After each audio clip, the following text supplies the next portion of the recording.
For these notes of dividing fractions by fractions, if you are just writing them directly into your flip book, then this side here is going to go on the top flap of that first tab, and then these two examples will go on the bottom flap. So this part here that's going to go on the top flap, this is the algorithm. This is the rule for dividing fractions by fractions. So what you're going to do is you're going to write out your problem, and then our rule is that we're going to keep, change, flip. And that's what we're going to do every time. So what this means is we're going to keep the first fraction the same. So our first fraction is 8/3. We're going to keep it the same. Then the next direction is change. What that means is we're going to change our division to multiplication. So we write our 8/3, and then we come down here and we change our division sign to multiplication. And then the third direction is flip. What that means is we're going to flip the second fraction, which means we're taking the reciprocal. So our first one we keep, that's 8/3. We change our division to multiplication, and we flip. We flip our 1/3 upside down. So now it's 3/1.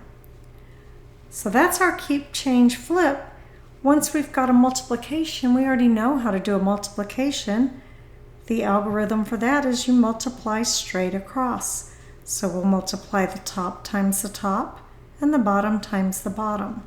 That's how we got 8 times 3 is 24. 3 times 1 is 3. And then this 24/3 reduced to a whole number 8. So that's the process. So let's go ahead and do our two examples. So we're going to keep, change, flip. So we're going to keep the 3/4.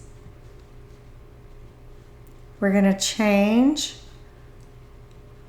our division to a multiplication, and we're going to flip 2/3. 2/3 is going to become 3/2. And once we've done that, we're just going to multiply straight across top and bottom. So we got 3 times 3/4 times 2. 3 times 3 is 9, and 4 times 2 is 8. So 9/8 is our answer. Okay, so let's do it one more time. We're going to keep our 3/5. We're going to change our division to multiplication, and we're going to flip our 2/7. So our reciprocal will be 7/2. And then we're going to multiply straight across. So we got 3 times 7/5 times 2, which equals 21/10. And that's our answer.